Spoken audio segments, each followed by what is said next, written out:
Edwards on the drive, goes inside the floor.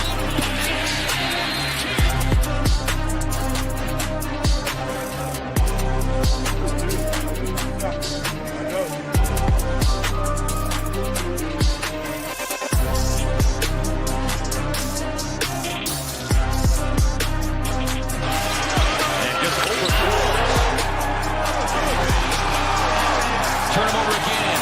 Booker scoops it up. Booker brings the boom.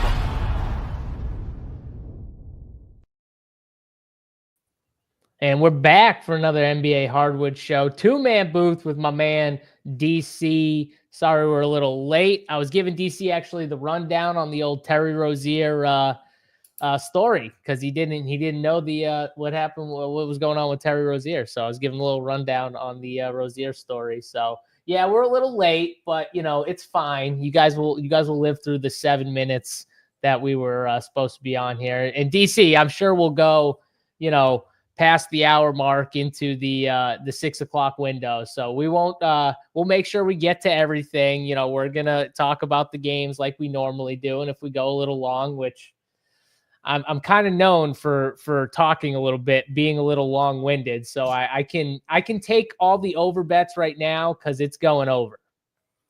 Yeah, the people, they're not going to get shortchanged here on the free NBA show. So sit tight. We're here talking hoops. And yeah, I somehow missed the Terry Rozier story, and I wish I'd maybe known him. Maybe I wouldn't have played him on. I think I played him on like 3 of my 4 teams last night. That did not work out. What's funny, he's gonna go over tonight. It's gonna be the funniest thing ever when he just smashes tonight and just goes over, and we're all gonna be pissed that we played him yesterday and not today. So the flop lag, it happens often. Yeah, the flop lag here. Yeah, you're welcome. I'm here. I'm ready to go. I'm ready to talk some hoops after my boy Donnie Mitch did his thing last night. Getting on 50. What is it? 58. We'll take it. We'll take it. Big game, Donnie. Told you he loves those big games. But the Celtics, they got it done. That was actually a fun game too to watch. But there were a few fun games last night. It was a good slate. DC, it felt like kind of an old slate in a way from like years ago where we didn't have like the obvious news, like the obvious value plays just pop up with news. And there were a few values that popped up, but they weren't like still the greatest values ever. And some of them did okay, but it kind of felt weird in a way. It was a little lower scoring of a night, different than what we're kind of used to with DFS. Just, I feel like we always get, big injury news that forces in some obvious value plays. Yeah, typically how NBA goes, right? It's like by far the most DFS sport where what you look at the morning of the slate, you might, and the players you like, you could potentially not end up on any of those guys. So you see the trade news. I see you rubbing your hands together. Well, this is what I mean. And this show today, we definitely are going to go a little long because if you don't think we're going to get some trade news while we're on this bitch, you're wrong. And we just got some trade news. Joe Val's out. There goes the starting center for Washington. He's going to Sacramento. Interesting. That's kind of very interesting trade here. Hopefully, Sacramento's not trying to move Sabonis to the 4 or some shit like that. But that's going to change some things for DFS tonight, DC, because Joe Val's role with the Wizards was pretty solid while Sarr's been out. They're already down Kuzma, which is another trade. I don't know if you want to touch on. We can touch on the trades real quick because they are kind of pertaining to this slate a little. You got Kyle Kuzma going from Washington to the Bucks for Chris Middleton, which I know people kind of shit on that trade a little bit, which is like, I don't understand why, even though I know Kyle Kuzma is not the greatest player ever. And I know he is just one of those guys that is very inconsistent is what he is. He's talented as fuck, but he's very, very inconsistent. He takes a lot of bad shots. He's lazy at times, 100%. But like, what do you think you're going to get for Chris Middleton at this stage of Chris Middleton's career? If you're a Bucks fan, like, I don't like, what are you picturing? Chris Middleton is he's broke. Like he's a little over the hill now. He's injured, constantly injured. Can't even play 30 minutes a night. Like, what are you expecting to get DC from? So I thought Kyle Kuzma was about as good as you're going to get for someone like Chris Middleton, who most teams don't want to touch. Yeah. I mean, to me, this for the Bucks, it comes down to who would you rather have out there in crunch time on a playoff series, right? Like, forget playing 30 minutes. They don't need 30 minutes out of either of these guys. They're not going to be playing Kuzma 30 minutes either, I don't think. And to me, I don't know. Games on the line. Do I trust Kyle Kuzma? I think I'd rather have Middleton out there, honestly, than Kuzma. So I'll go here though. So you said who would I want at the end of the game? Well, first of all, at the end of the game, the other Bucks that are going to be out there with the ball is not in Chris Middleton's hands, and it won't be in Kyle Kuzma's hands at the end of the game. It's going to be in Giannis and Dame Lillard's hands, and Kuzma's going to be standing in that corner, DC, like, hey, Giannis, I'm open. If you want to pass me the ball, I'm right here. I'm open, but the ball will not be in Kyle Kuzma's hands anyways. I think Middleton, even obviously past his prime, is still the better defender, the smarter player.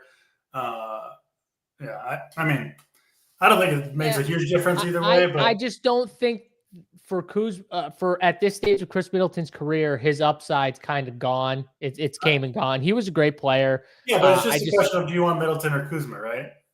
Yeah, I think right now I'd take Kuzma, because here's the thing with Kuzma. He's going to play completely different, in my opinion, when he gets on the team with Giannis and Dame than when he would play with the Washington Wizards and Jordan frickin' Poole and Kyle Kuzma are the two best. But now you're going to a team where the two best players are Giannis and Dame Lillard. And if you don't make the right plays, they're probably going to say something to you, or you're going to get benched, one or the other. So I think he's going to play better in this role. But again, I get what you're saying. Like, do you want to trust someone like him out there? My point is more like I don't think they were going to win with Chris Middleton and what the Bucks were now.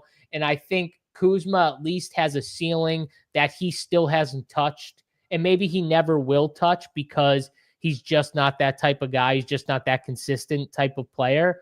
But I don't know if that's 100% fact.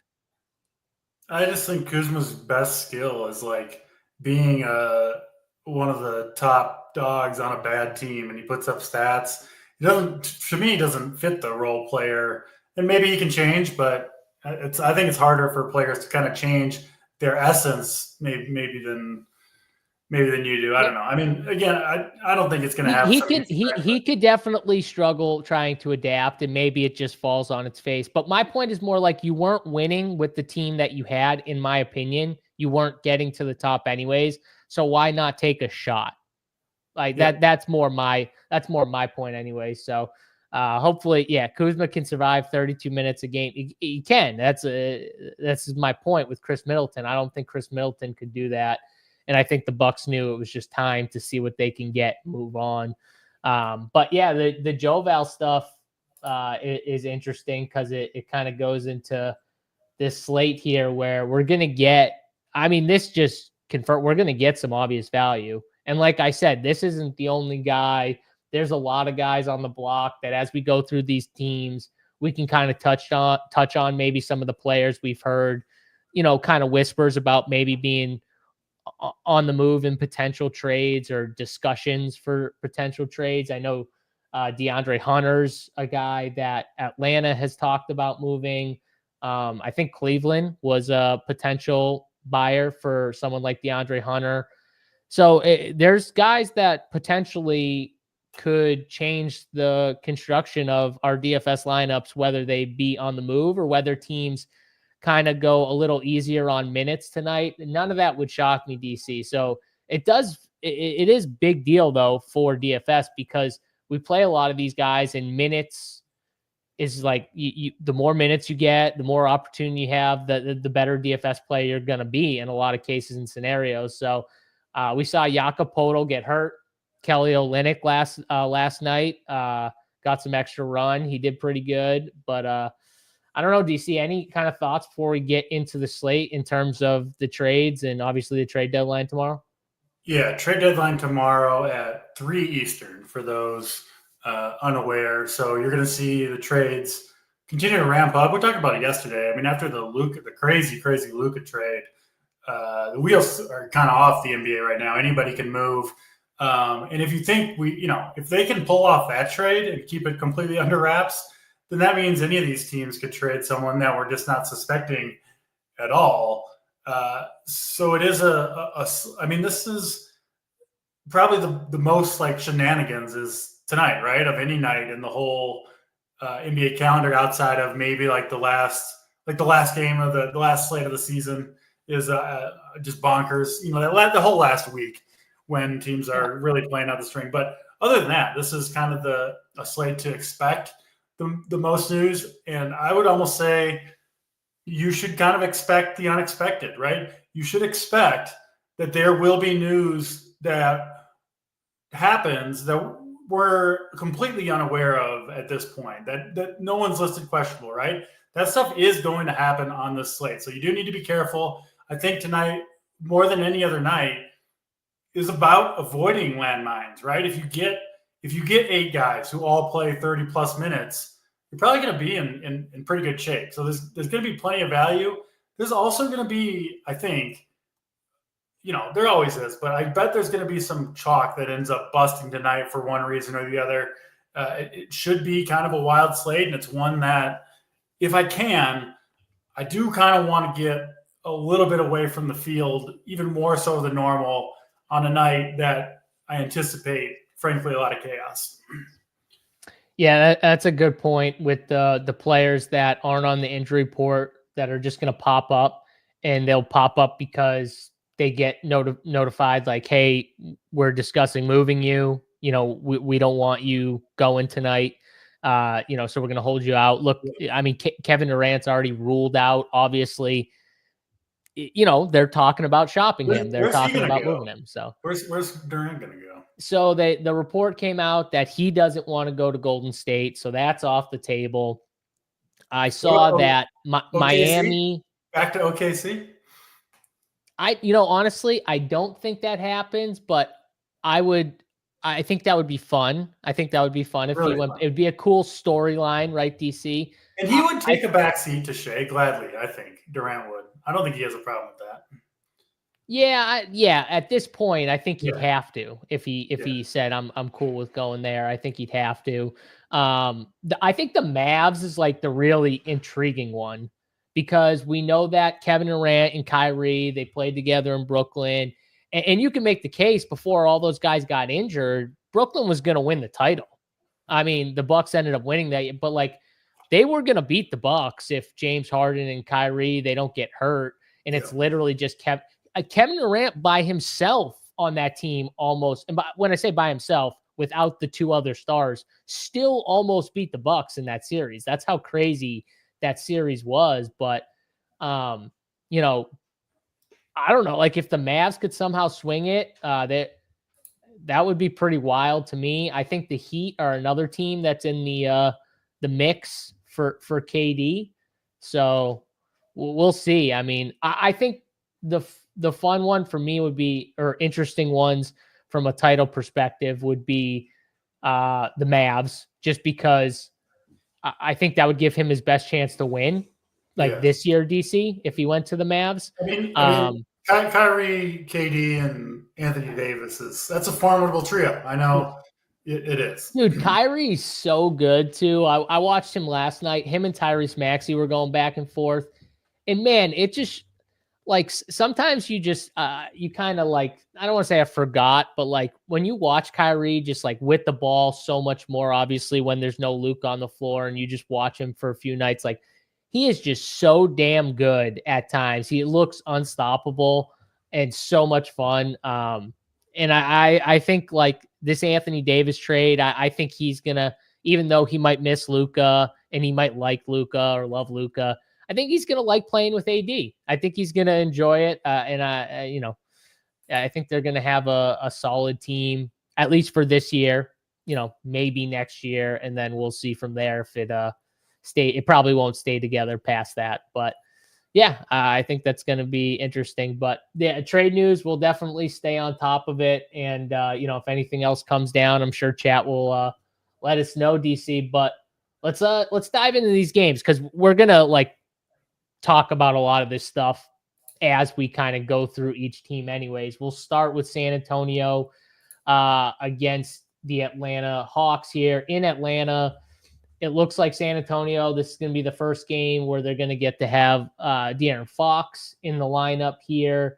He's 8K on DraftKings. Chris Paul is also questionable for the Spurs, which is, I think, somewhat pretty big news just because even if they move him to the bench, which I would assume that's what their plan is, to move him to the bench, keep Castle in the starting lineup, Chris Paul would still get, I think, 20-ish, 25 minutes, somewhere in the low 20s range of minutes. So him being out would definitely mean something. But, the Spurs down a couple guys. Bassey's out for this game. Obviously, Zach Collins, Trey Jones were traded.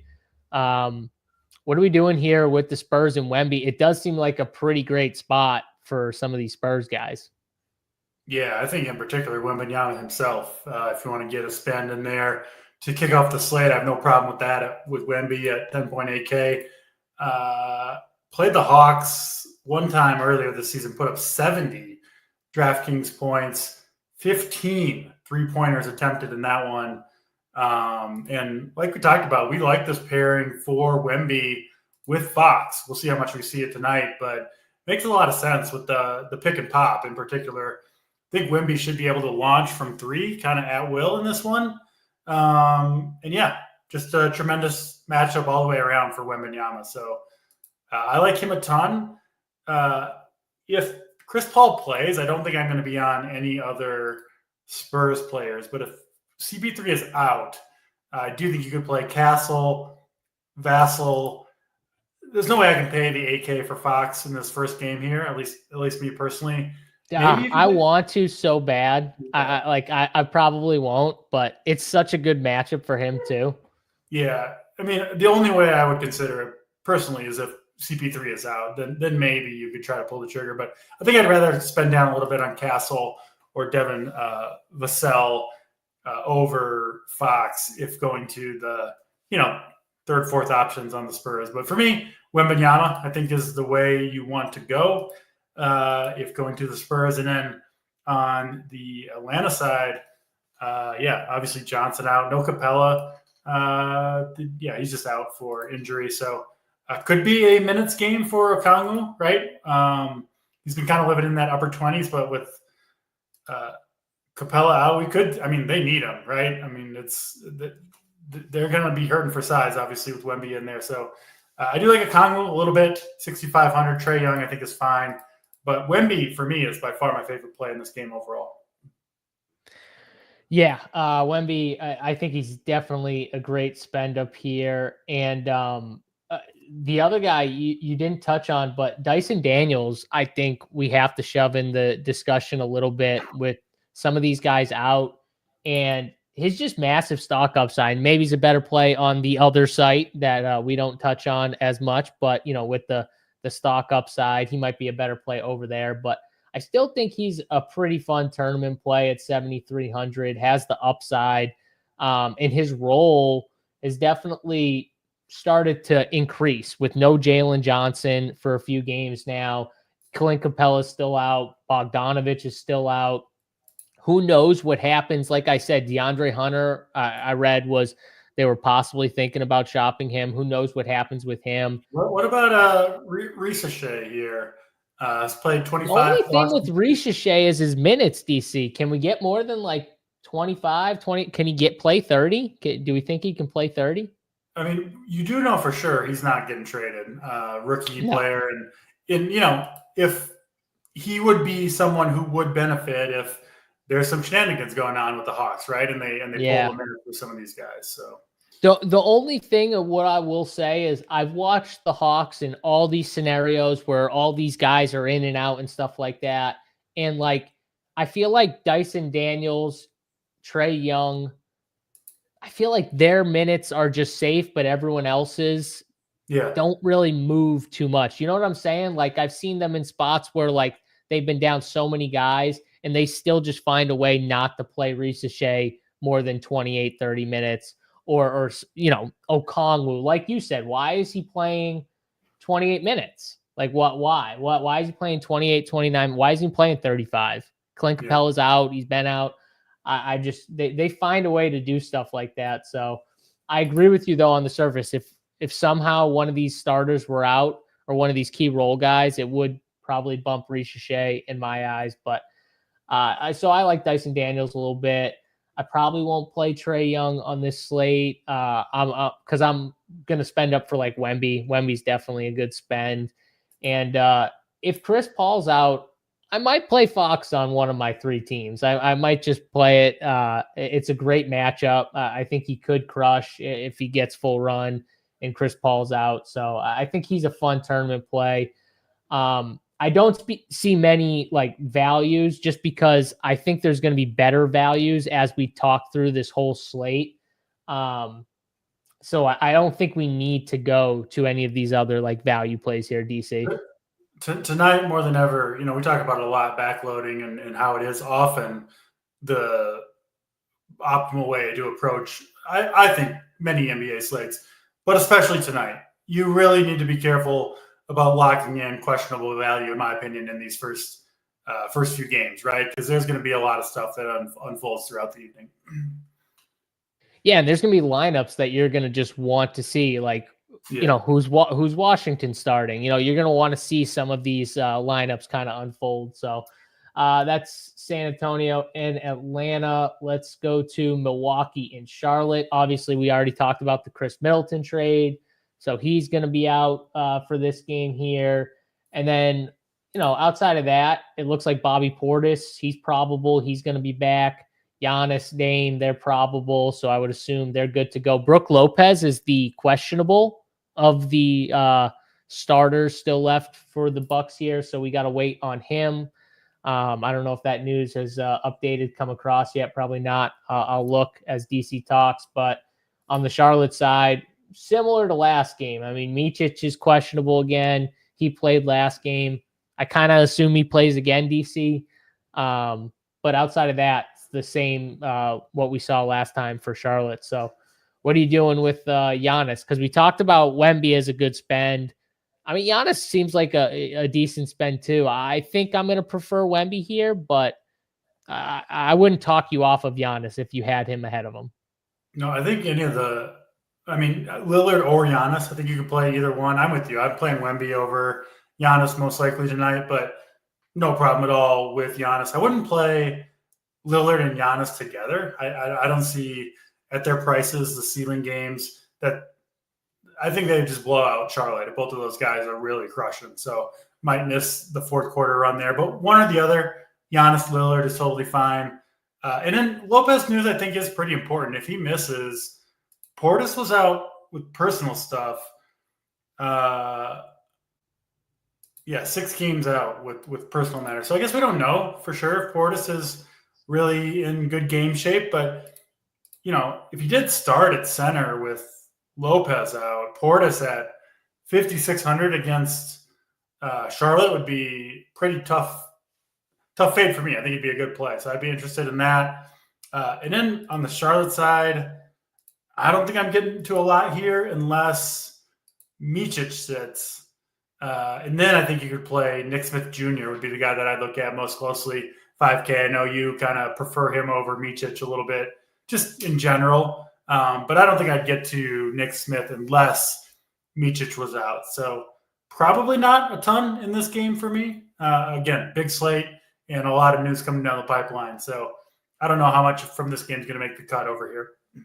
Yeah, the good thing about this game is it's at 7. If Brook Lopez is ruled out, we will get a starting lineup prior to lock, right? Yeah. So if we see Bobby Portis is in there, he's obviously would shoot up to one of the better overall plays on the entire slate, DC, at 5,600 in the starting lineup. And I also think if Brook Lopez is out, it would make Giannis a better spend just overall. Yes, agree with that. I do think if we do get the news that Lopez is out, Portis starts, I would expect Portis to maybe be the most popular play on the whole slate if we get that news with sufficient time. So just be aware of that. Yeah, he's going to be very popular in that scenario. So, I mean, again, and it's Charlotte too, but Milwaukee, if they lose Lopez, I mean, they're kind of thin at the big, you know what I mean? They don't really have I mean, we watched it. We literally watched it. They were rolling out Livingston, who was like a 6'6" forward, and then who's the other kid? I'm blanking on his name right now. Was it Tyler Smith? I can't remember his name, but it was very thin. They rolled out last game with all their starters out. So yeah, if Bobby's in there for good reason, he'd be very popular. But that's really it. The Charlotte side, I agree with you. Like, I don't need to play any of these Charlotte guys. Like, I don't need any of them. The guy who I think's pretty good, if Micic were to be out, KJ Simpson, I think would be a really good value play if somehow Micic was ruled out. On this slate, though, if he's in, I feel like I don't really need to go there. And Mark Williams and Bridges, they're more like 150 plays to me at these price tags. They're just the price tags are really inflated, in my opinion, even though they've been really good, and I get it. I just think there are better guys to spend my money on this slate. I mean, this slate has the studs, right? We got Wemby, we got Jokic, we got Giannis, DC. I feel like you're going to want one of those guys on your teams, right? Potentially two, if we get a lot of news. I think you could maybe make the two spend work. I mean, we would need some 3K news, some big time three, not just Bobby Portis, but some. Yeah, we might get it though. You never know. I mean, Washington, we might get it. Honestly, we might get some. I think there's going to be a few 3K starters by the end of the night here, is my guess. And I think that's why in some of these games you'll hear us just talk about the studs, because there's going to be some games where I think we're fully focused in on the value plays from said teams. It's not the slate to play an early, like, $4,400 backup point guard that's going to play 20 minutes. Not that right. Exactly. It's not like yesterday's slate.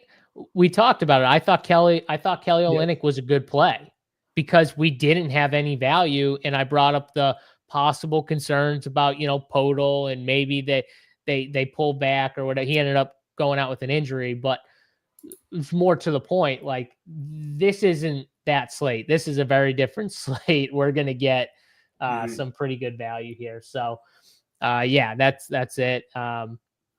Let's go to the next game here. Cleveland and Detroit, which we did get news on DC. And we talked about this yesterday. We said bet Detroit today, and that was tomorrow, because someone from Cleveland pops up questionable. It was Donnie Mitchell. He popped up late on the injury report. I assume that means he's probably closer to doubtful. I mean, you never fully know with these guys. Maybe he ends up playing. But it was pretty late. I think it was like an hour and a half ago we got the just random pop-up questionable news, DC. So we got to kind of talk about it as if Donnie Mitch sits, I think. Just in that scenario here, because I do think that's a likely spot. And if he does, we've seen some of these Cleveland guys like Ty Jerome just absolutely smash. He is 4,800, so you're not getting it in an extreme value play. He's not 3,500 or anything like that, but he's crushed in spots where some of these guys from Cleveland are out. What are you doing with Cleveland and Detroit? Yeah, obviously Cleveland depends a lot on Donovan Mitchell. I kind of expect him to be in there. Only played 36 minutes last night, so it's not like he, has played too many minutes recently. Detroit's a respectable enough team now where you don't just, sit someone and get an easy win.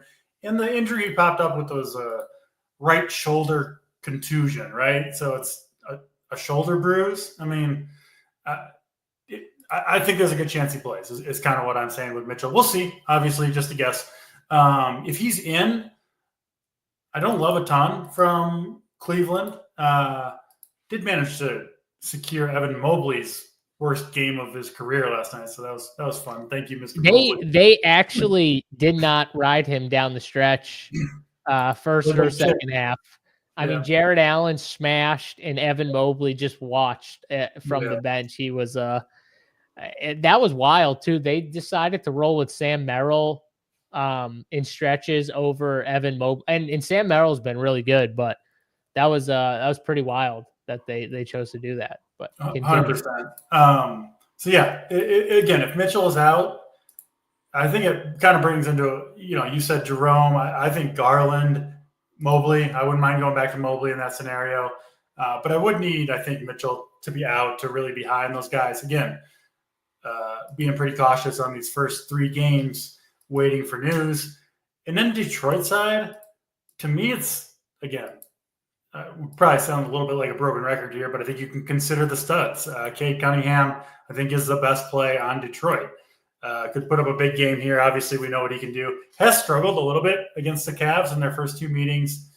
So a little bit concerned there, but I still think a pretty good play. And then like Jalen Duren would be the other guy, but 6,400 with Beef Stew back in the rotation. Probably not going to end up there either. So, outside of the studs in these first 3 games, JSU, I don't think I'm going to end up on a whole ton unless we see unexpected news, which, again, could happen to any team on this slate, so you never know. Yeah, I kind of agree with you on like the Cavs, or I'm sorry, Detroit. Like it's Cade, Jalen Duren. He's been really good for them recently. This might be the spot to probably jump off after a few good games in a row. On the Cleveland side, I do think this is a bounce back spot for Evan Mobley. He played 28 minutes in that game against Boston, 24 minutes the game against Dallas. Obviously had a really bad game, 3 for 14 from the field, 15 fantasy points last night. I would assume this is a bounce back spot, DC, for him. And I think if everyone's in, I think honestly he might be the only guy that I look at.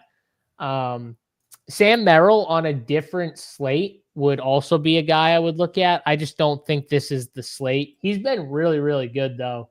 I'll just throw it out there, and he's only 3,300. But again, like I said, I think it's more just because we're going to get better value. He's probably not in play now. If Donnie Mitchell's out, I think he'd become a decent value play. But if you assume he's in, then I probably wouldn't go to the value guys here. And then if Mitchell's out also, I think Ty Jerome is definitely thrown back in play just because we've seen his upside. He's been really good in these spots. So, not a lot right now on the surface without news, DC, but I do think Evan Mobley would be my favorite play just because, I mean, they got to be trying to get him his confidence after that bad game against the best team in basketball who won the championship. And they kind of, elected to go away from him in certain big spots. They did put him in at like the very end, but at that point, the game was pretty much already done. They gave up 3 offensive rebound possessions and fouls in a row before they said, oh, let's put our big guy back in the game, our big young forward to get some rebounds. So I think this is a confidence booster here. I like that call. And I mean, it's getting to the point now where if you look at the game logs, or I assume even projections are having a hard time putting his minutes up there because he hasn't played more than like 31 minutes in like 7 or 8 games because of all the blowouts, foul trouble. Yesterday was just he played bad, but you certainly wouldn't expect him to have another dud. So I like that Mobley call, and I do think he's being under-projected, and I think we'll go really low-owned on this slate as well. Yeah, he's going to be so low. He's going to be 1% on this slate, I think. Unless, like I said, unless the news hits, with guys out, he might get some ownership if, like, Mitchell does sit. But I'm ready to be hurt again by Mobley. I'm over it. 24 hours. I didn't get hurt from him last time, yesterday, so I'm okay with getting hurt today and just living with the decision of getting hurt by him here. So, all right, let's go to I think it's going to be, I can't believe it, Washington and Brooklyn. It needs to be later in the year before I say this might actually have some DFS big implications here. It's too early to say that with Washington versus Brooklyn, even though Brooklyn, big win yesterday over the Houston Rockets. I told you they found something against that Houston Rockets team, and old D'Angelo Russell, DC. He wasn't really that good in the game. I think he shot like 3 for 15 from the field, but he was good when it mattered at the end of that game. So they pick up that win, and now they get Washington in Brooklyn. And we all know the guys that Washington's going to be missing. They're going to be missing Kyle Kuzma, who's been playing, 30-ish minutes the last 2 games, and Joval, who has been really good the last 2 games, playing 29 and 30 minutes.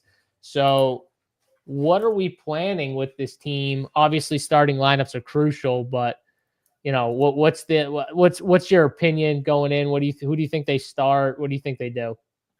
Yeah, for one, you nailed it with the starting lineups. Just gotta see those to know for sure. I assume it'll be obviously Poole's going to start. Koulibaly will start. I could see them going Keyshawn George, maybe Kispert, and then I assume it'll be Rashawn Holmes that gets the start at center. And I mean, they don't have a lot left at center, right? Sarr also out, Bagley out. Now Valanciunas traded. And Holmes can still get it done on a per-minute basis. So I wouldn't expect, 35 minutes out of him. But against Brooklyn, like 25 minutes for Holmes at 3,400 is probably going to get the job done. So assuming he starts, JSU, which I do think he will, Rashawn Holmes is going to be a tough fade for me at 3,400. He's just one of those guys, like, if you fade him, you could be, like, done in like the first 6-minute rotation, right? He gets a couple putbacks and it's like, okay, Rashawn Holmes is like already there. So those are the types of chalk plays, the really cheap guys, starting centers that I think are hard to fade. Probably won't end up doing that myself. And then, I mean, the rest of Washington is kind of hard to trust these guys. I do think Poole has quite a bit of upside here, right? No Valanciunas, no Kuzma, and then you've got Poole at 6,500. You never know which version of this guy is going to show up, but he has shown the upside enough this season where I think you've got to consider him at 6,500 against Brooklyn. I mean, who's he? It's going to be him and D'Lo. They're not going to play any defense out there. It's going to be like they're just going to be hooping. So those are the games where I like Poole. I think he's a fun play here. Holmes obviously second, and then we'll see in the starting lineup. And then Brooklyn, I mean, they got potential issue, real big issue here at center if Sharp misses, already missing Clowney, Watford. Like, if Sharp is out, they don't have anyone, they don't have like a backup center at all, I don't believe, on the roster. So you would presumably be, I mean, again, Brooklyn, you never know, but potentially, I guess, Claxton in there for some pretty big minutes. Brooklyn is the team I want to trust least right now, though, and on a big slate with plenty of games after this one, I'll be cautious with what I get to with Brooklyn and hopefully Washington too. But I guess we'll see what the starting lineup ends up being. Yeah, Brooklyn is one of those teams. It's like, if they run Sharps out, the problem with them is they're still going to do what they do, DC. They're still going to just roll out, the guys that they have for, 25. I think like if he's out, it might help a guy like Tosan a little bit, who's been when he's been out there, he's been like taking a bunch of shots and trying to initiate offense and stuff like that. So I do think it would help him. It might boost Nick Claxton's minutes a little bit too, just a little bit without having that other big. They are also down Trendon Watford, who's out for this game. Noah Clowney's still out. They do get Cam Johnson back for this game though, so that at least adds another guy who can play, 25 to 30 minutes ish. Maybe he gets a little more than, maybe he gets low 30s, but I don't think he's getting more than that. So, the more interesting side has got to be Washington from the standpoint of all, the two of their main starters out and one of them traded, or both of them traded. And they're two of the three guys that they run their offense through. Like you watch the games, like even when Joval has been out there the last few games starting, like he's getting the ball a lot at the top of the key. They're running screen and roll, and he's facilitating a little bit. He's getting guys some open looks. He's getting some post-up looks. Kuzma's obviously taking, a bunch of shots. He had 13 threes last game. He had 10 threes the game before it, taking 24 and 21 shots. Those are all up for grabs now. You know what I mean? That's a lot of opportunity just sitting out there. It's not like, Malcolm Brogdon's out, in his 20 minutes. These are bigger than stuff like that. So I do think Richaun Holmes, if starting, is definitely a good play. They've got that Tristan Vucevic kid. He is 3K too. I do think he plays because I can't imagine they're going to run Richaun Holmes out there like 35 minutes, DC. I think he plays like the 28 that Joe Val would have played. And I think the other 20 minutes probably go to the backup, which I assume would be him. I pray it's not Anthony Gill. Please don't let it be Anthony Gill because I won't play him. But I think both guys would be in play in that scenario. Corey Kispert, I think, is a decent value play at 4,200. You talked about him. Justin Champagnie has been really good. I also wouldn't be stunned if somehow he snuck his way into a starting lineup, DC. So 3,200. If he was starting, he would be an extremely good value play. I think he'd be very, very chalky though on top of it. But so I kind of hope he doesn't start in a way because I think he's at least I think he's interesting even off the bench because I agree with you. They probably start George, Coulibaly, Poole, Holmes, and then I think they would keep Kispert off the bench, which means you could see Bub, maybe. You could see Champagnie. I think you could see either one of those if they keep Kispert off the bench. So Fox starting. All right, that's good. I like that. Is CP3 out? Did we get that news yet? I would like to see CP3 out just for this game. We got Brook Lopez in as well, DC. So we got Fox starting and Brook Lopez in. So that's good for the Milwaukee news. We don't have to think about it too much. But before we move away from this game here, who would be like your top value plays right now if you had to give like 2 or 3 from Washington? Holmes, clearly number one for me, assuming he starts. If he doesn't start, I don't know if I want to go there just with the uncertainty around this team. But if he does start, Holmes would be number one. And then, I think I like the Champagnie call if he's in the starting lineup. I wouldn't mind Kispert, who's ever kind of in there among Champagnie, George, Kispert. If one of those guys is in the starting lineup, I assume one of them kind of needs to be. I think whoever is the starter would be interesting. I do think you could play, as you said, Champagnie off the bench if you wanted to. Is a guy who can come in and get hot, kind of fill it up, kind of a Cam Whitmore type player who can get the job done from the bench. I will say I did run the numbers for the Wizards on court, off court stuff. So I took off, their possessions without J-Val, without Kuzma, without Sarr, without Bagley, and Poole's numbers. It's a limited sample size, but they are crazy high. 37% usage rate in this sample, 35% assist rate, and 1.7 DraftKings fantasy points per minute for Jordan Poole with these guys off the court. I'm not projecting him for 50 or anything, but those numbers do show that there's a significant amount of upside with Poole tonight with the guys that Washington is missing. Oh, that's the type of player Jordan Poole is, though. He can get you. He in this game where he takes 20 plus shots, because he's gonna take 20 plus shots in this game.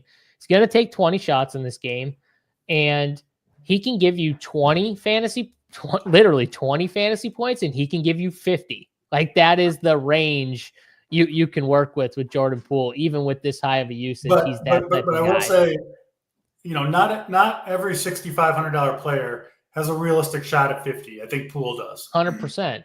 I agree with you. I agree. And not every guy at 6,500 I think is going to take 20 plus shots. Like literally, I just said Jordan Poole's going to probably take 20 plus shots, and he's 60. The guys taking 20 plus shots are normally 2K more, DC, right? And he's getting 60. So I agree with you. I think he's a good play.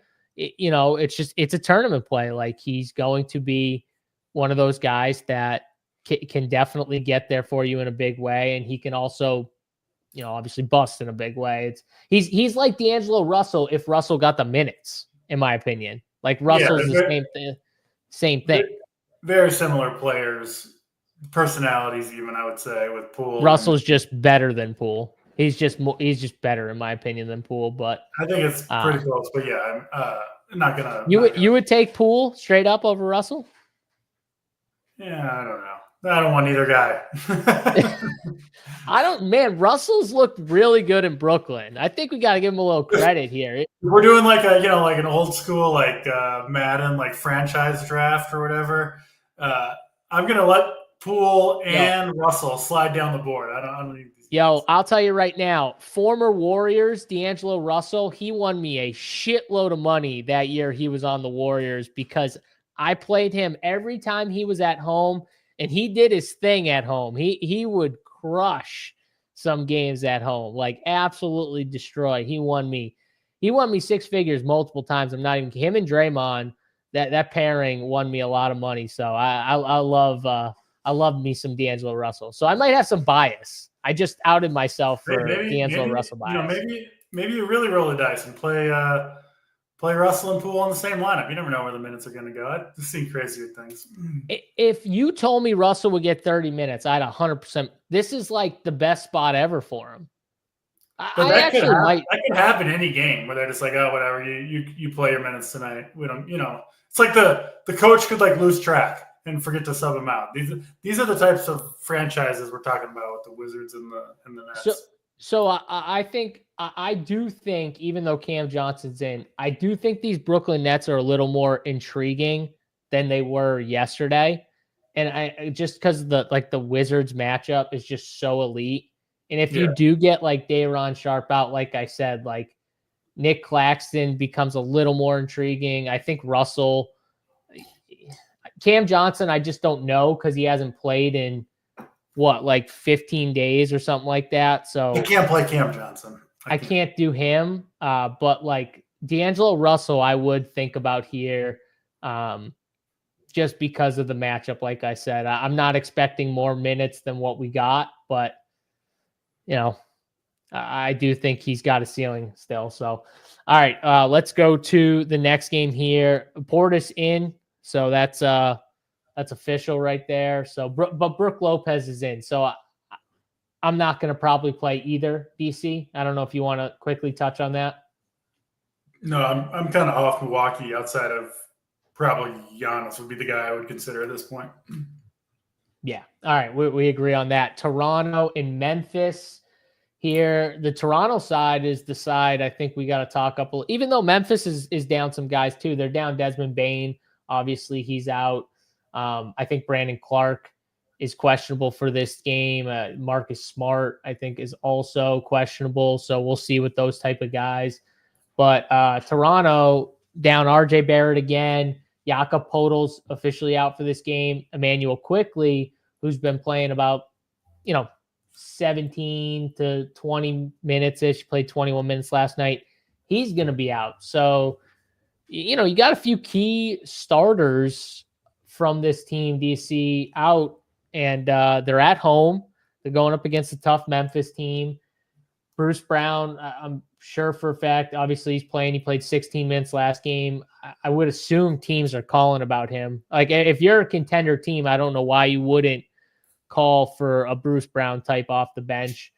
So I'm going to just assume in my head that he's being shopped in some trades. Grady Dick's 4,200.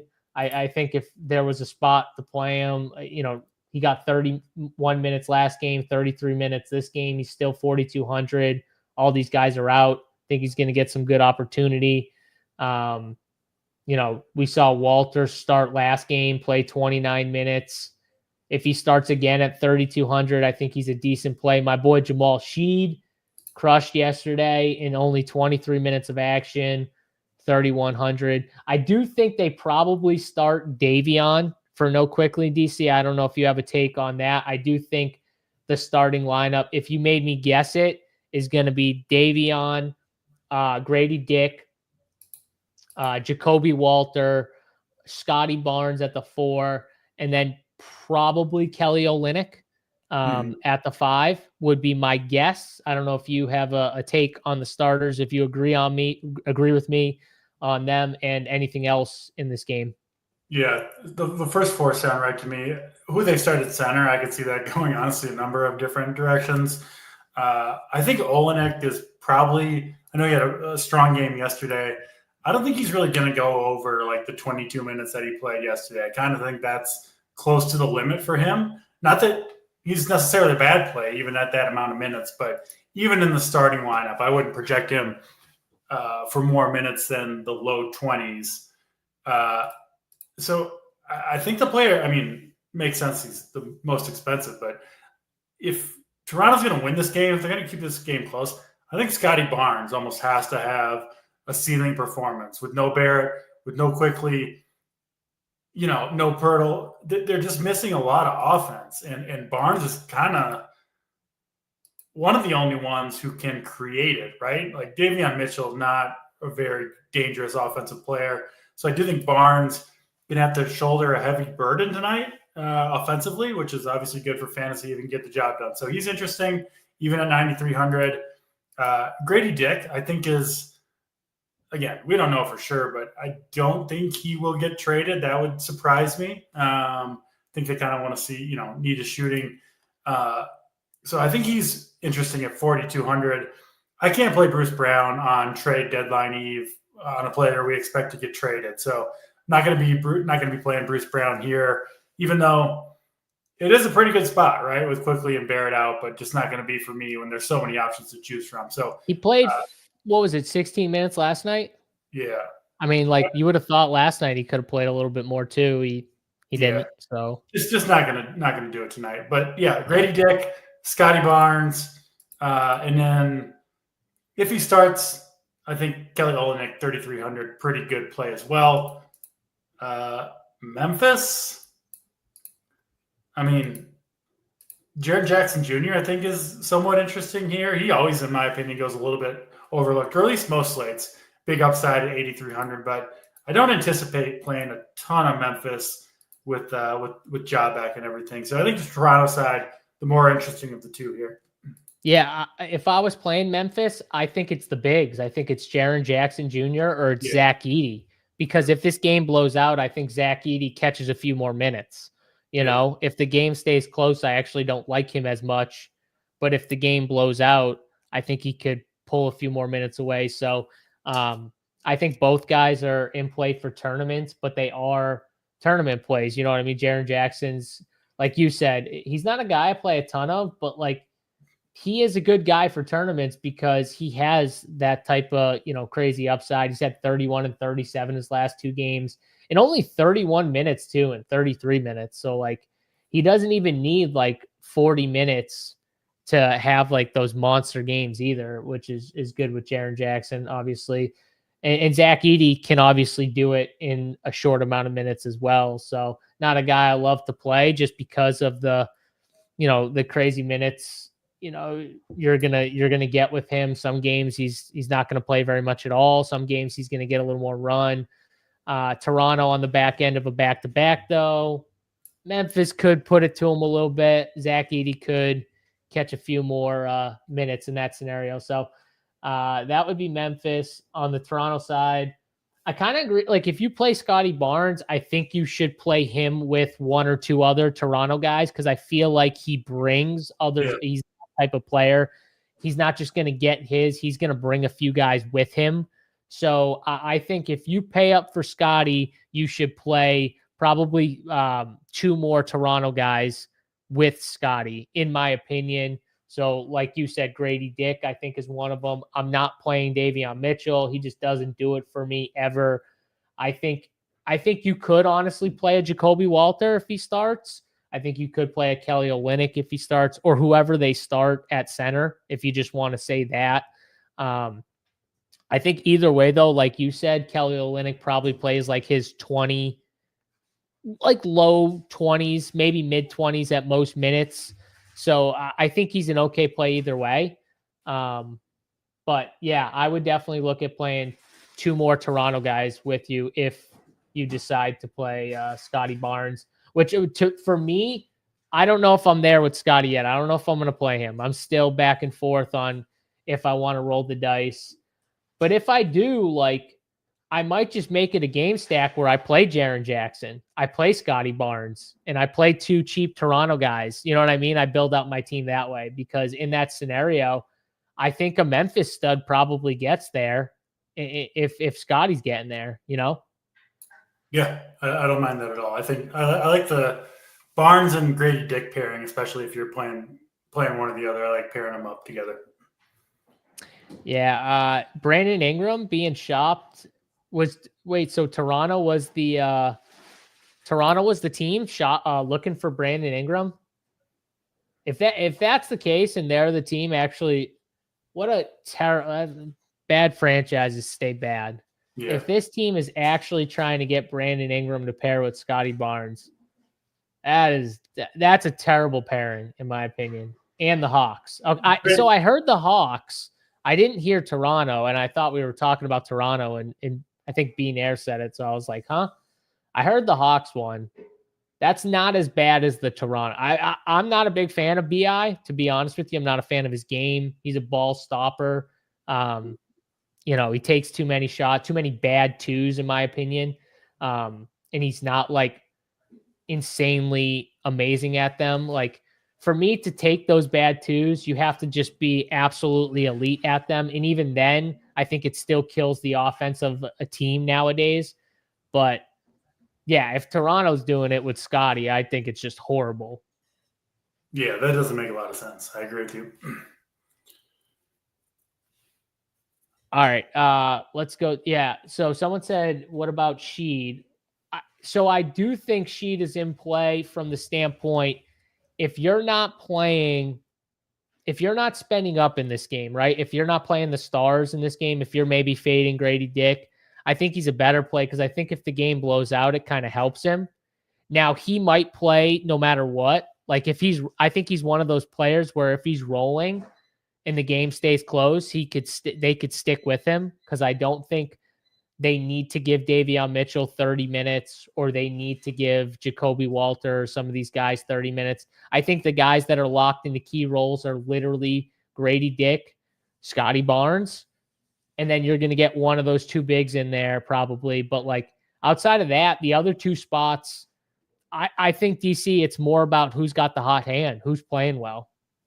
Yeah, and oftentimes in those situations, the best guy to go with is the cheapest one, and G 3100 makes some sense. Yeah. Yep. I agree with you. Sabres, Jam, and Sheed. I like Sheed. I think I've talked about him a few times on a few of these shows, but I think he's just a good player.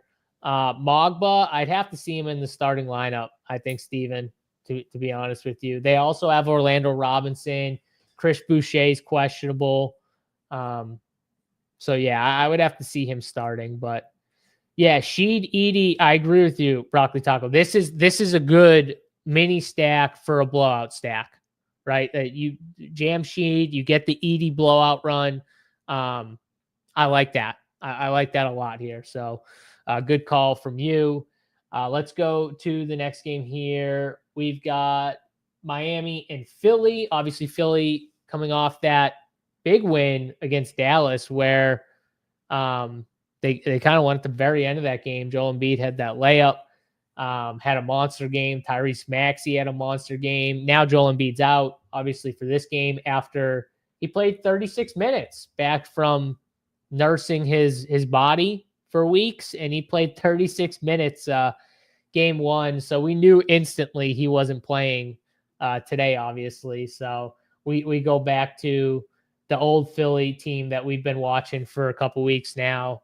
Paul George is doubtful. I don't think any updates on him has come. Obviously, Caleb Martin traded. Quentin Grimes, I think, is still questionable for this game, so he's up in the air if he will play. Drummond's still doubtful. Eric Gordon and Kyle Lowry are questionable. DC, what are we doing here with Philly? They're still in Philly against Miami. Both teams played yesterday. Obviously, no Embiid. What do you like here? Yeah, we did get some news here. Lowry and Gordon are in. They are playing today. And then Grimes looks like he is not. So a little bit in both directions for Philly.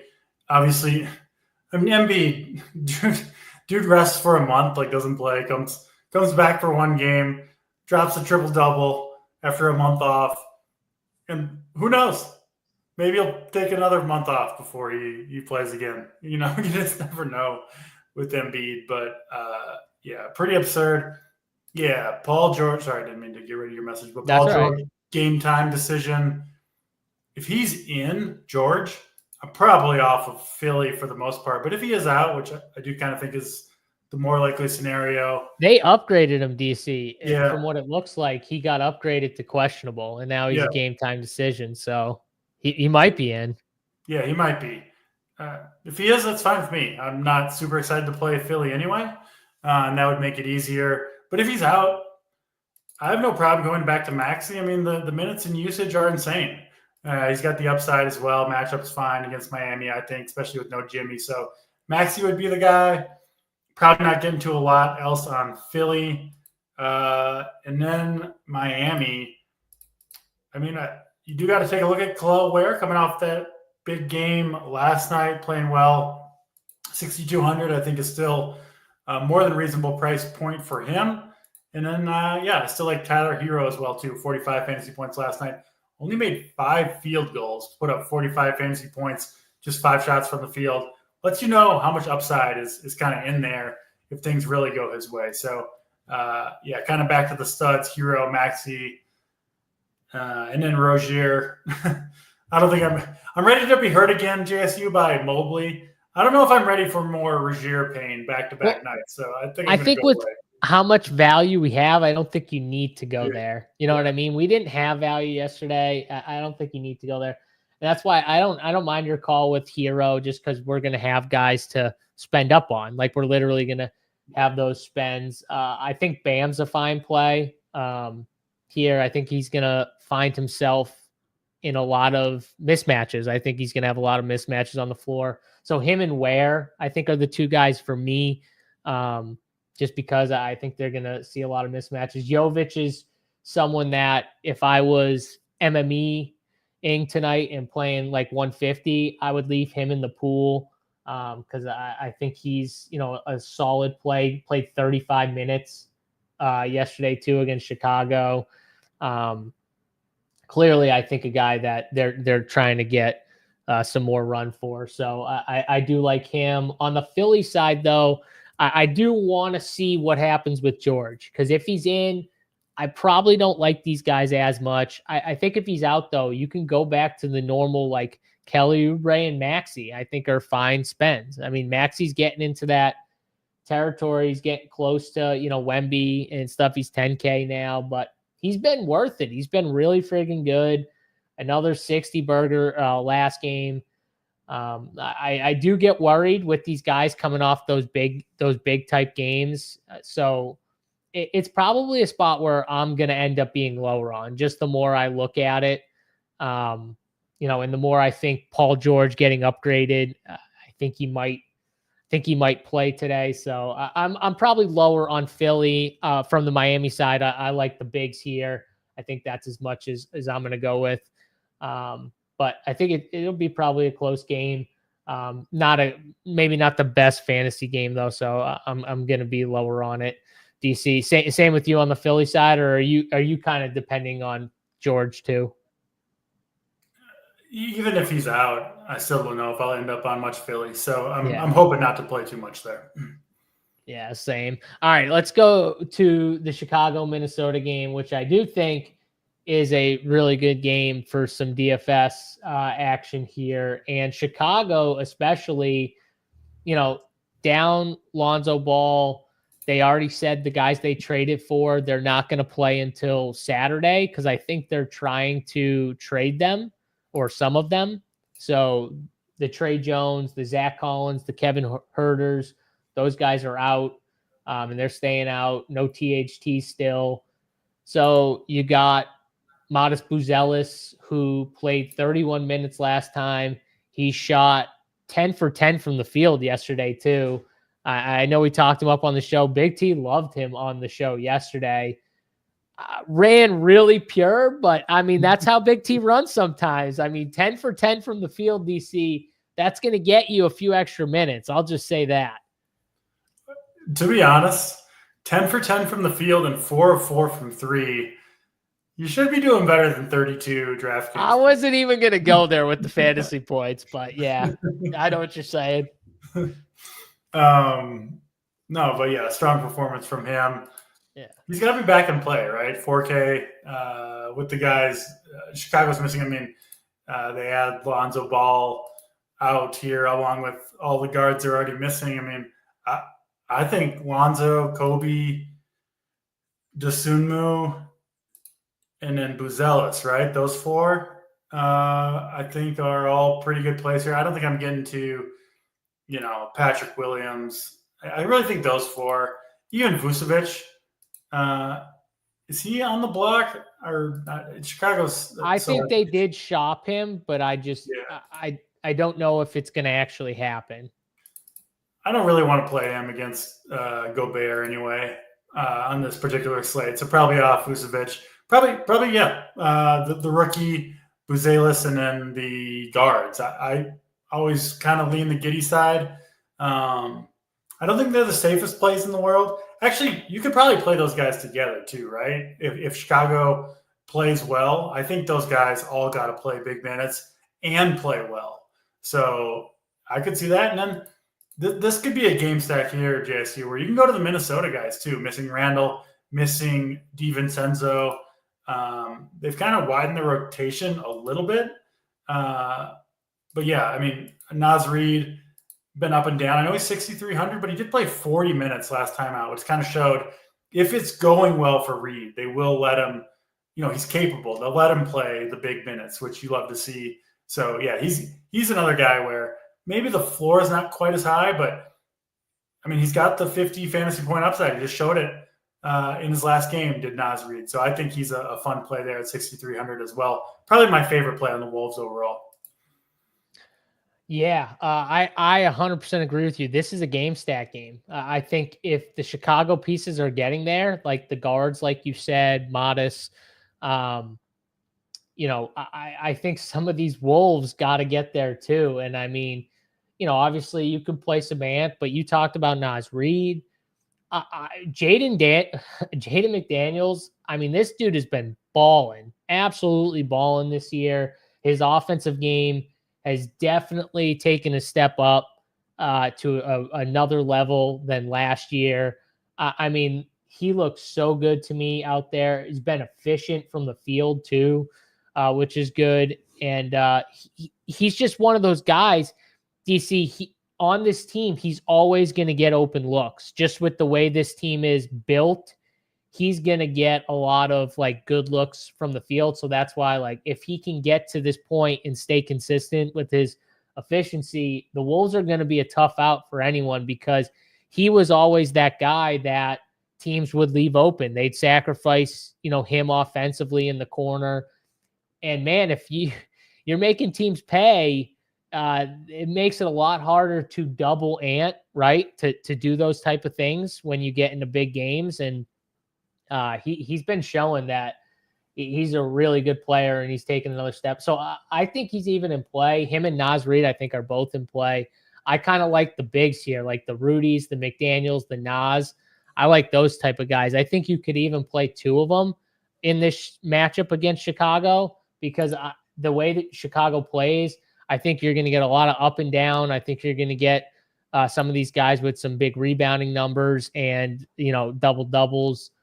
I don't know what Jaden McDaniels double-double is, but it's probably a high number. And I think it's a fun little double-double prop. If you're getting like plus 600 type number from Jaden McDaniels, I think that's fun here in this matchup. So, yeah, I like the Wolves. And from the Chicago side, how would you rank because I think I would probably rank them like Kobe, White, Giddey, Modest, 1, 2, 3. How would you rank them? I think so too, and then IO4. Yep. And then IO4. Yeah. Yep. So, okay. We're on board there. Yeah, I'm with you on the Wolves. I mean, Gobert's rebounding numbers have really spiked with no Julius Randle. No surprise that everybody gets a bump when the ball stopper, ball hog Randall's out of the lineup. I mean, just His minutes have spiked too, right, DC? Like his minutes, they went from like 34 to like 37 and 40 the last 2 games. Like, well, they would play Reed at the 5 and then Randall at the yes. 4 sometimes. And now you take Randall out of the equation, and they don't love going to Luka Garza, the other 5. So you see big minutes for Gobert and Nas Reed, which makes sense. Yep. That's why, like you said, they're really good targets on. That's why, I think you can play 2 of those 3 forwards, those big guys, because I think 2 of them can get there. But yeah, let's keep moving here. We got 2 more games left on the slate. I think we got some news too, just throwing it up there. Micic is out. Yes. Do you want to go back and touch on that real quick? Because we will get the starting lineup. I just assume that brings into play more the KJ Simpson, DC, that type of play. For sure. I think it's what do you want to do with the Charlotte backcourt, I think is really the only question you got to answer with Charlotte, at least for me. And we'll see on the starting lineup, but probably one of Nick Smith or Simpson is probably the direction I'll go if I go to any of those guys. Yeah, Nick Smith, I think it definitely helps him a little bit. The one thing with Charlotte, too, is they still have guard, like Seth Curry. They could still play like 20 minutes if they needed to. They have Isaiah Wong, I think, still there. He hasn't really been playing much the last 2 games, but he could play 10 or 15 minutes, DC. So, like, they still have guys they could lean on. It doesn't necessarily mean, like, KJ or Nick Smith, like, have to play 40 minutes. But I do think it kind of gives them the chance where one of those guys at least could play close to that if it's a close game. Yeah, for sure. Not lock plays, but certainly in play with Micic out. I'll say this. If KJ Smith's in the starting lineup, I think he's a really good play. Me too. Like, he's a really good play. So, all right, that's that. Let's go back to the final 2 games here on this slate. Golden State in Utah right now. DC, this is probably Golden State's one of those teams that, man, I just haven't really wanted to play on the main slates. When they're on like the late slates and stuff like that, I've been obviously playing because they're like 2 and 3 games. But on the main slate, they're just a tough team for me to get to. They're also entertaining trades with Andrew Wiggins and who knows who else. Maybe, who knows, Draymond might be on the block. You never really know. I think Steph's the only like actual safe one there. Podziemski. So I'm kind of worried about Golden State. I'm kind of worried if I end up playing some Golden State, I might get to a point tonight where I'm like, oh shit, I got to pivot because one of my guys just got ruled out, or like something like that. Wiggins just got, axed from the team, went from probable to out. So I think I'm off on Golden State. They're a team though, like if I play late guys from, which I think I will, you could fall into the nuts if like a couple guys get ruled out randomly. Yeah, it can happen with Golden State. They're not a team that, as lineups locked here in 55 minutes, there's not going to be any Warriors on my few teams. You never know if you're going to end up on some. You never know how the swaps are going to go and who's going to be in and out and all that stuff. But I'm not planning to play any Warriors. And frankly, I'm not planning to play any Jazz either. They are missing Sexton here. Markkanen is questionable. Yeah. So, but they're another team. Their minutes are so hard to trust anyway.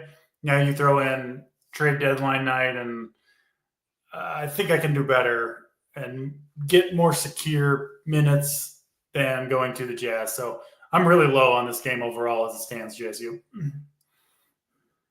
Yeah, me too. The Jazz side, I think, is a little better than the Golden State side, just if I had to pick like one side. I do think some of these Jazz guards might have a little bit of upside. And I do think also if Markkanen was out, it would probably boost a guy like John Collins. So those are things where I don't need to play anyone from this game, but like I do think Jordan Clarkson's got upside at 5,600. Probably not a guy I'll play on my 3 teams, but if you're MMEing, I'd keep him in. I'd keep Keontae George in because he's got 40+ point upside. So they're more like multi-entry lineup type plays to me, but I don't think they're like terrible plays is more my thing where, like Golden State, I struggle to get to them, but like Utah, I think they're better than Golden State. So, and I think more the late game, like this next game that we're going to talk about is just way better also. So that's another reason why I'm probably going to want to play more guys from this next game, New Orleans and Denver. We just saw this game. Day ago, 2 days ago, Trey Murphy dropped a 60 piece, had 41 points. And Jokic had, I think, another triple double again. So 12-8 for Jokic. He's finally getting up to that 13K number, DC, which honestly he should be at this point. He's just been crushing, and he probably has another 70 piece again. Like he probably puts up another 70 fantasy points. Are you going to spend up for him on this slate? Well, we are going to have value. I hope so. Yeah, I love playing Jokic, 12.8K or not. Just insane what he can do. The Spiders out. We'll get to that in a second. But yeah, I mean, Pelicans have no answer for Jokic. No Westbrook either for Denver, which does open up a little bit. I think a guy like Christian Braun has been playing awesome. He becomes a pretty solid play. Murray becomes a little bit better.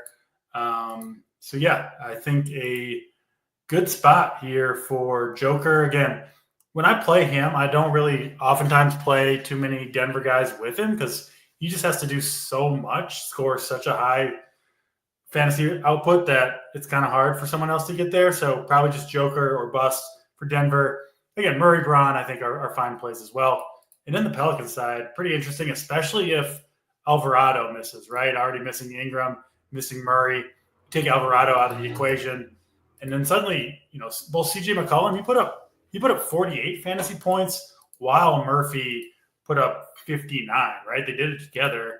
I'd have no problem playing those guys together if we get and even it's expensive, but that game stack could certainly get the job done as well. Murphy, McCollum, and Joker. But yeah, good game here, obviously, with all the guys out.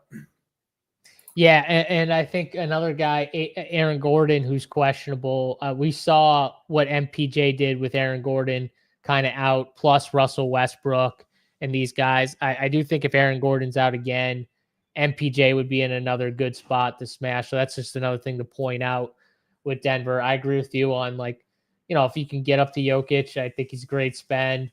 I love Trey Murphy. I'm going to probably play some Trey Murphy. I'm just a big Trey Murphy fan. And I think it's a great spot for someone like Trey Murphy on this slate. CJ McCollum, I agree with you. You could probably play both of them. I think it's fine. A lot of good spends on this slate, but I don't hate that idea. If I have to choose one, though, they're close to the same price. I'm taking Trey, I think, all day, but I don't mind CJ. And then you brought up Christian Braun. I like him. If Alvarado's out too, I do think it boosts the New Orleans plays a lot more. They didn't play Brandon Boston last game. Maybe Jordan Hawkins' role kind of increases because they did play the double bigs. Messi played 34 minutes last game. Javonte Green, I think, played a decent role too. But if Alvarado's out, you'd have to think either Hawkins' minutes increases or they play Brandon Boston, one or the other. So it might make like a Hawkins a little better of a play. And I think Strother is again, someone that you could play at his price tag. So he's in play. Probably won't make it on my 1 to 3 teams with all this value, but he's someone who I would keep in the pool and play some of if I'm making more than 3 teams on this slate. So really good game to attack. I think obviously Jokic from the Denver side and Trey Murphy are my 2 favorite plays from this one. DC, are those your 2 favorite guys if you just had to pick 2 guys? Yeah, we have similar approach to that game for sure. Yeah, no, that's definitely a good game. All right, let's go real quick. Let's go right back to the Donnie Mitch news here before we get out of here. Obviously, guys, hit the like button. This is a free show. Hit that thumbs up. We appreciate it. RPS 15, 15% off. If you guys want to check out Rumpier Sports, use that promo code RPS 15 and check it out. Make sure you get in the Discord too. If you're a member and you're not in the Discord, I highly recommend you getting in the Discord, because it's one of the best features to having a Rumpier Sports membership. So if you already have one and you're just not in the Discord, I think you're doing it a little wrong. So check out, make sure you get in the Discord. If you have issues getting in the Discord, hit us up, info@rumpiersports.com, or just hit us up, on Twitter. You can obviously hit us up, and we'll get you all set. So DC, the Donnie Mitch news, we kind of touched on it when we talked about this game just a little bit, but now he is out. It is a situation where we're going to get the starting lineup. So we're going to see, who they start. Do they start Karis LeVert? Do they start Sam Merrill? Like who they start? So we don't have to really guess too much on it. But what are you doing in general? Because I would assume that it brings into play Darius Garland. Yeah, Garland I think is a strong play here. Jerome and LeVert, the other two guys that I think become interesting. And then, of course, the guy that we're ready to get hurt again, right? I'm ready to go back to the Evan Mobley train. We kind of liked him, even if Donnie was playing. With Donnie out, I like the Mobley call here. I'll be going back to the well. Yeah, I'm definitely going to do it. Oh, DC, this stupid echo is back. We made it almost an hour and a half until the echo came, and then it was just right in my ear. I thought we were going to do it. I thought we were going to get a whole show without that stupid echo. I'm probably not going to play Max Struss. I think that if they start Sam Merrill, kind of hope Sam Merrill doesn't start, because I think Sam Merrill is going to play a decent amount with Donnie Mitch out. I think he's a decent value play shooter. It's been red hot. I think he's like Max Struss, but he's 3,300. So, get like this similar type player for 1,400 cheaper. So I like him. And I like the Garland Mobley pairings. Like you get Garland Mobley, you could even go Jared Allen, Garland, something like that. But I like playing two of those guys, DC. I think that's a solid way to go on this slate. Darius Garland's been awesome. Even with Donnie Mitchell and him playing, like, I don't want to say limited minutes, but them keeping his minutes kind of in track a little bit. And he's still been so good for this team. 39, 22, 26, 17, and 25 actual points his last 5 games. Sign me up for some DG here. I'm going some Mobley and DG lineups here. Cavs, I definitely like a little bit more with this news. So, all right, that's going to do it. That's every game on the DraftKings slate here. Also, guys, want to remind you before you get out of here and get your lineups all set up right now, DraftKings Pick 6. If you guys want to check out DraftKings Pick 6, they're doing a promo for this week. Play $5. And you get $59 in Pick 6 credits for new customers. So new customers play $5 and you get $59 in Pick 6 credits over on DraftKings Pick 6. I also think they have a one of those free picks today. I think it was like the Wemby shots. It was just like over one or something like that. So you got to play, I think, 2 more with it.